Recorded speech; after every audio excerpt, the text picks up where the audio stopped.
On May 12th, the Kremlin announced a significant reshuffle within Vladimir Putin's cabinet. This is not abnormal at the beginning of a term in office, and indeed, his fifth inauguration had just transpired on May 7th. But when a reshuffle happens in the middle of a war, it is an open invitation for speculators everywhere to go crazy. That is why today, we will quickly cover the critical takeaways from this. Actually, you know what? We're not going to do that. No.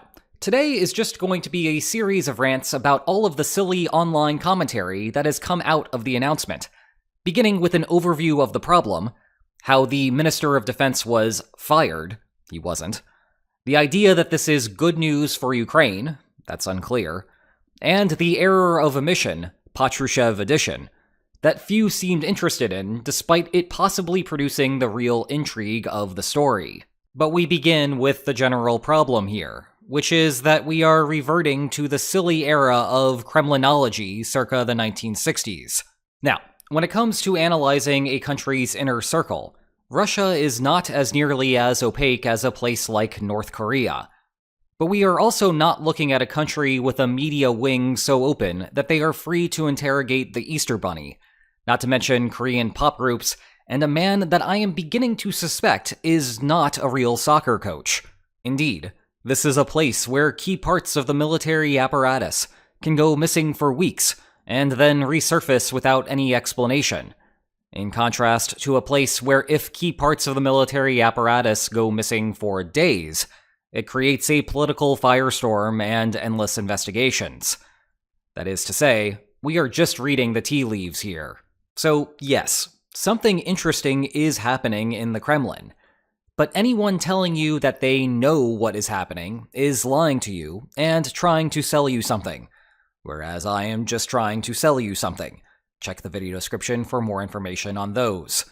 Anyway, let's stick to the basic facts of what is happening, beginning with the firing of Sergei Shoigu. Now, I don't know about you, but generally when someone would get fired at companies that I have worked for, they become unemployed. Maybe, just maybe, you might get a professional handshake as you walk out of the door. But usually you are going to be left out in the cold. In contrast, longtime Minister of Defense Sergei Shoigu was fired so hard that he became the head of Russia's Security Council. So he's hardly being frozen out of the government here. Given that, I really do not understand how we ended up with headlines like these. To draw a comparison, there is not quite a one-to-one match to the Russian Security Council within the US government, but it would be somewhat analogous to Biden telling Secretary of Defense Lloyd Austin that he was now the National Security Advisor. Sorry, Jake Sullivan. That is, Shoigu has a different role, and you are free to have opinions on whether that is a downgrade. But the man remains employed and inside the Kremlin. And actually, this result runs contrary to what the tea leaves were telling us just a week ago. On April 24th, Deputy Minister of Defense Timur Ivanov was arrested and charged with treason for allegedly accepting bribes. Shoigu oversaw Ivanov within the ministry, and he subsequently disappeared from public view for a couple of weeks, giving the tea readers something to talk about when he finally reappeared at the inauguration. It would have been surprising to see Shoigu fall from grace, given that there are not very many people making social appearances with Putin in photo sets. Seriously, there are an endless number of these shots. And indeed, he will stay within the halls of the Kremlin. Anyway, you can see how totally different Shoigu's position is now. Here is a photo of Shoigu during the Security Council meeting on March 22nd. And here he is in the first Security Council meeting post-shuffle. See? Totally different. Next up is how this is not actually good news for Ukraine. Usually, you would see a shakeup like this as a signal that something is going wrong with Russia's war plan, and that this is a desperate attempt to fix the problem.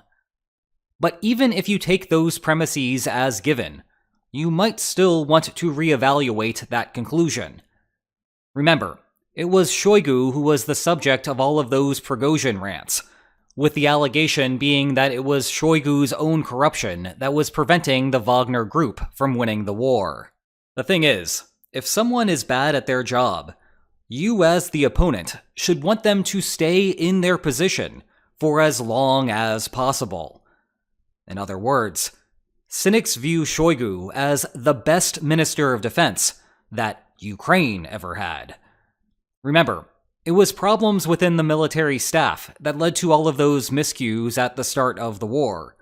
And it was the Kremlin cleaning house at the end of 2022 that has led to the Russian resurgence within Ukraine. It is also worth noting that Shoigu's replacement in the Minister of Defense role is Andrei Belousov, who comes from a background as an economist. And in our last video, I just explained how Russia's central banker, Elvira Nabiullina, is an economist and quietly Russia's MVP of the war effort. Russia needs a macroeconomic strategy if it is going to win a long war. And to the extent that Belousov helps with that, it is not good news for Ukraine. But perhaps what is most striking about all of this is an error by omission. Very little attention is being paid to Nikolai Patrushev. Remember, Shoigu got switched to the role of Secretary of the Security Council, which would seem to suggest that the former secretary is out of a job. That person is the aforementioned Nikolai Patrushev, who was once thought to be a primary candidate to replace Putin if Putin were to ever fall ill. He was nebulously being reassigned to a position to be declared later, and sure enough, within 48 hours, he had been named an aide to the president. Unlike Shoigu's switch, that sounds like a clear downgrade for someone who has traditionally been a key player in Russian security policy. But again, this is far from a professional handshake from your boss as you have been fired from your job. And indeed, we can see how completely different this position is by comparing that same March Security Council meeting from before, with Patrushev here, to the first post-shuffle meeting. The horror, he's moved a spot. Real talk for a second. This is literally what people cared about circa the 1950s and 60s. Sadly, it really does seem like we are going back to doing that. Anyway, for whatever reason, perhaps because he was not the target of Prigozhin's Führer, Patrushev has avoided the Western limelight up until now. Nevertheless, a person going from potential Putin successor to some undefined role would seem to be the bigger story here. There does not appear to be deeper intrigue here, though, because Patrushev's son, Dmitry, was promoted to a deputy prime minister position as a part of the same announcement, even though the younger Patrushev, as formerly Minister of Agriculture, was responsible for the response to the Great Russian Egg Crisis of 2023. Apparently, no harm, no foul. But again, no one really knows what is going on here. And that foul joke was so bad that I think it is time to just end the video. Again, with those darn chicken.